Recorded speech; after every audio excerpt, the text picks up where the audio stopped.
The day Isabella first mentioned Marcus wasn't one I would have marked as unusual. If anything, I was relieved, happy, even, that she finally seemed excited about work again. The last year had been brutal for both of us.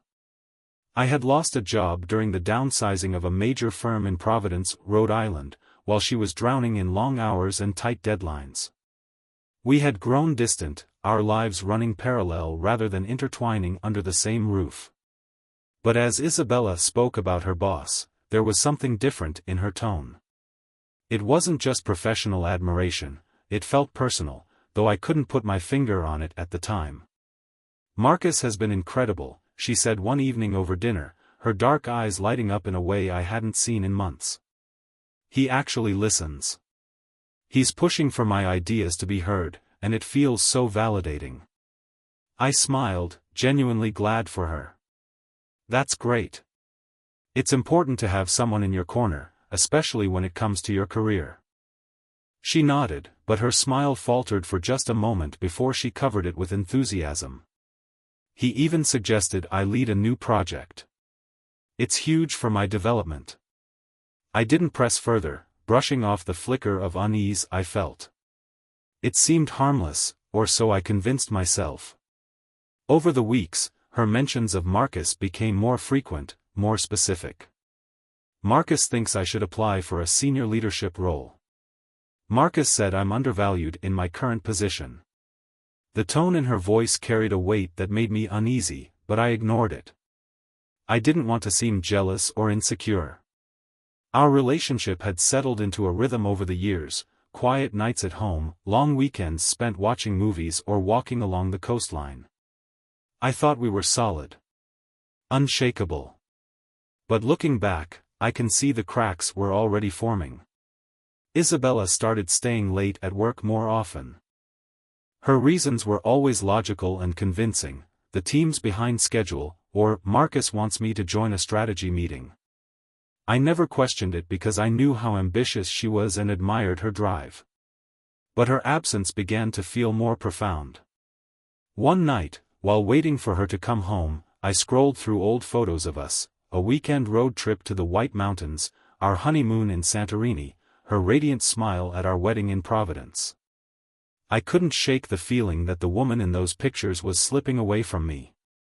When she finally came home that night, I noticed the subtle ways her demeanor had changed. She was still attentive, still caring, but her gaze felt distant, like she was physically with me but mentally elsewhere. One Friday evening, I decided to put in some effort to bridge the growing gap between us. I cooked her favorite dish, pasta with sun-dried tomatoes and garlic bread, and opened a bottle of wine to celebrate the end of the week. When she walked in, she looked exhausted but smiled faintly at the effort. We sat at the dining table, and for the first few minutes, it felt like old times. But the silence between us grew heavier with every passing moment. Long day? I asked, breaking the tension. She nodded, swirling the wine in her glass. Yeah. Marcus asked me to stay late again. We're preparing a pitch for the board, and he's relying on me to pull the data together. It's stressful, but I don't know. It feels good to be trusted like that. There it was again, his name. Marcus. I tried not to let it bother me, but something about the way she said it, as though his opinion carried more weight than mine, left a bitter taste in my mouth. That's good, I said, forcing a smile. You've been working so hard. You deserve the recognition. Her expression softened, and for a fleeting moment, she looked like the Isabella the first knew. Thanks, Daniel. That means a lot. But the unease in my chest only grew. The night Isabella shattered my world, I wasn't prepared. It was a quiet Saturday, one of those idyllic days where the world feels slower and kinder. We'd spent the day running errands, grabbing coffee, and laughing at small things like we used to. After dinner, she poured herself another glass of wine and sat across from me at the dining table. Her fingers toyed with the stem of the glass, a nervous habit I hadn't seen in years. There's something I need to talk to you about, she said, her voice steady but her eyes avoiding mine. "Okay," I said cautiously, setting my glass down. "What's going on?" "It's about work, about Marcus," she started, hesitating. The mention of his name made my stomach twist, but I kept my face neutral. "What about him?" She took a deep breath. "He's been incredibly supportive of my career. He thinks I'm ready for a major promotion. But he suggested something unconventional to solidify our professional relationship." Her words hung in the air like a storm cloud, dark and foreboding. "Unconventional how?" I asked, my voice calm but laced with suspicion. Her cheeks flushed as she glanced down. "He thinks it would be beneficial for us to spend one night together. Just one. It's not emotional, Daniel, it's purely strategic." I stared at her, stunned into silence. The audacity of her words hit me like a physical blow. "Are you serious?" I finally managed, my voice low and trembling. "It's not what you think," she said quickly, leaning forward. "It's not about love or betrayal. It's about advancing my career, our life together. This could change everything for us." "For us?" I repeated, my voice sharp. "You're asking me to be okay with you sleeping with your boss, and you're framing it as some kind of favor to me?" Her eyes glistened with unshed tears. "Please, Daniel. This could open doors for both of us. Just think about it." I didn't shout or explode. I sat there, numb and disbelieving, as she waited for my response. "Fine," I said after a long pause, my voice eerily calm. Her eyes widened. "Fine? If this is what you want, go ahead," I said, my tone detached. She blinked, clearly not expecting my reaction. "Thank you, Daniel. You won't regret this." But she was wrong. She would regret it more than she could imagine. The moment Isabella left for her strategic meeting with Marcus, I began to set my plan into motion. I wasn't the type to explode in rage or demand immediate answers. No, my approach would be deliberate and calculated. If she was willing to gamble our life together for her ambitions, she needed to feel the full weight of her decision. That morning, I rented a storage unit on the outskirts of Providence, ensuring it was far enough away that it wouldn't cross her mind. By the time Isabella returned, she wouldn't recognize the life she had left behind. As soon as she walked out the door, overnight bag slung casually over her shoulder, I got to work. Standing in the doorway of our bedroom, I scanned the space that once felt like a sanctuary. Now, every item of hers, the neatly folded clothes in the closet, the perfume bottles on the dresser, the framed photos of us on vacation, felt like a taunt, a reminder of the life she had so willingly jeopardized. I began packing with cold precision.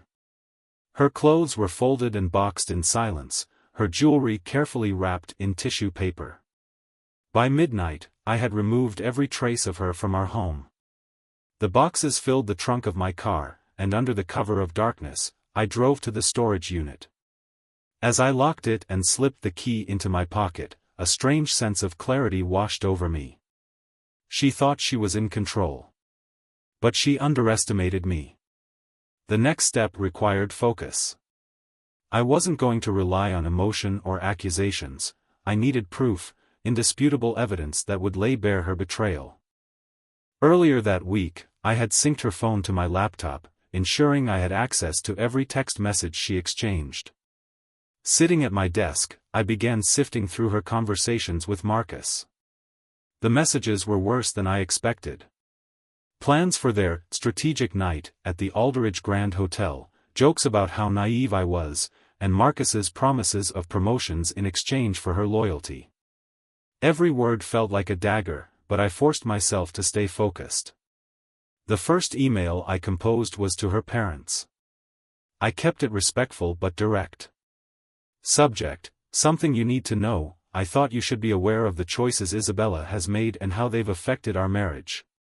Attached are screenshots of her messages with Marcus, along with proof of their arrangement.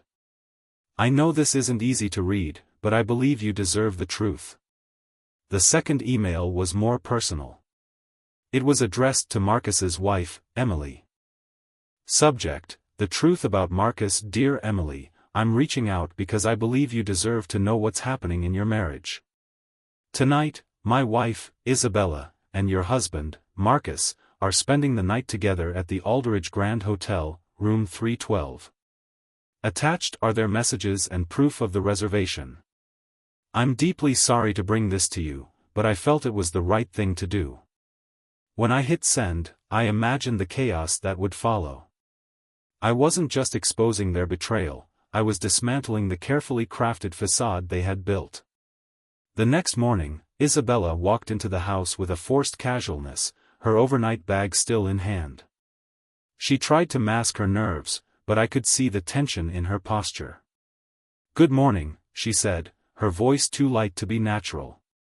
"Morning," I replied, sipping my coffee at the kitchen table. She set her bag down and glanced at me, waiting for some kind of reaction. When I didn't give her one, she hesitated. "It went well," she said, almost as if testing the waters. I nodded. "Good. I hope it was worth it." Her brow furrowed. "What do you mean? Why don't you check the bedroom?" I suggested, my tone calm but icy. Confusion flashed across her face as she walked down the hall. A moment later, I heard her sharp intake of breath. "Daniel," she shouted. "Where's all my stuff?" I stood in the doorway, watching as she spun around, her face pale. "Gone," I said simply. "It's in a storage unit. The address is on the counter along with the key. You'll be staying there from now on." Her mouth fell open. "You can't be serious." "Oh, I'm completely serious," I replied. "You made your choice last night. Now you can live with it." "Daniel, please," she started, tears welling in her eyes. "This was for us. Don't you see that? I did this for our future." "No, Isabella," I said, shaking my head. "You did this for yourself. You threw away our marriage for a promotion, and now you're paying the price." She tried to argue, but I wasn't interested. Then her phone buzzed on the counter. She glanced at it, and the color drained from her face. "Marcus?" I guessed, smirking. "I'm assuming he's in a bit of trouble." Her eyes widened. "What did you do?" "I told his wife," I said matter-of-factly. "And I sent the messages to your HR department. I figured they'd want to know how their leadership team operates." Her shoulders slumped, the weight of my words sinking in. The empire of lies she had built around her ambition was crumbling, and there was nothing she could do to stop it. By the end of the day, the chaos had fully unfolded. A mutual friend texted me, letting me know that Marcus's wife had thrown him out of their home and was already consulting a divorce attorney. Meanwhile, Isabella was frantically making calls, trying to salvage what little remained of her reputation. Her attempts were futile. The evidence I had provided was too damning. Her HR department launched an investigation into her conduct, and Marcus faced immediate suspension. The power dynamics they had relied on had turned against them, leaving them both scrambling to contain the damage. Isabella spent the evening pacing the living room, her phone glued to her ear. I caught snippets of her conversations, pleas to Marcus, desperate calls to her parents, even attempts to reach out to colleagues. "It was a misunderstanding," she insisted into the phone. "I didn't mean for things to go this far. Can't we fix this?" I didn't intervene. Let her squirm. Every excuse she made, every plea for sympathy, only reinforced the truth: she was entirely responsible for the mess she had created. As the evening wore on, Isabella's frantic energy faded, replaced by exhaustion. She sat on the couch, staring blankly at her phone, which buzzed with a seemingly endless stream of notifications. I watched her from the kitchen, her once confident posture now slumped in defeat. "Daniel, please," she finally said, her voice trembling. Can we just talk? Can we try to work this out? I set my coffee mug on the counter and turned to face her. There's nothing to work out, Isabella. You made your choice, and now you're dealing with the consequences. Tears welled in her eyes as she stood, her hands clasped together as if pleading. I didn't think it would end like this. I let out a bitter laugh. Of course you didn't. You thought you could have everything, your career, your marriage, your perfect little life. But actions have consequences, and now you're living with them. Daniel, please, she said, her voice cracking. I'll quit my job. I'll do anything to fix this. You can't fix this, Isabella, I said firmly. You didn't just betray me, you destroyed the trust that held our marriage together. There's no coming back from that. She broke down, collapsing onto the couch as sobs racked her body. I felt no sympathy. The woman I had once loved was gone, replaced by someone who had prioritized her ambition over everything else. While Isabella wallowed in regret, Marcus's life was falling apart at a rapid pace. His wife, Emily, had not only thrown him out of their home but had also hired one of the toughest divorce attorneys in the state. She wasn't just seeking a divorce, she was going after full custody of their kids and a significant share of their assets. I heard through mutual acquaintances that Marcus was now staying in a cheap, run-down apartment on the outskirts of Providence. His professional reputation had taken a massive hit after the HR investigation began, and his suspension was likely to turn into a termination. One evening, Marcus showed up at my apartment unannounced. When I opened the door, I barely recognized him. His suit was wrinkled, his tie loosened, and his face was haggard, with dark circles under his eyes. "We need to talk," he said, his voice hoarse. "No, we don't," I replied, blocking the doorway. "Please, Daniel," he insisted, desperation in his tone. "I didn't mean for any of this to happen." "You didn't mean to sleep with my wife?" I asked, my voice sharp. "Or you didn't mean to get caught?" He ran a hand through his disheveled hair, his frustration boiling over. "She came to me," he snapped. "She said you didn't understand her, that you were holding her back." The word stung, but I didn't let it show. "And you thought that justified your actions?" I asked coldly. "You're pathetic, Marcus. Get out." He opened his mouth to argue, but I slammed the door in his face before he could say another word. The fallout from Isabella's choices was swift and unforgiving. The HR investigation revealed not only her inappropriate relationship with Marcus but also months of questionable decisions and favoritism. She was formally terminated, her once bright career in ruins. Her parents, once proud of her accomplishments, were now deeply ashamed. They offered her a place to stay, but their disappointment was evident in every interaction. I learned from mutual friends that she had started selling her designer handbags and jewelry to make ends meet. Despite everything, Isabella continued to reach out to me. Her texts and voicemails were a mix of apologies and pleas for forgiveness.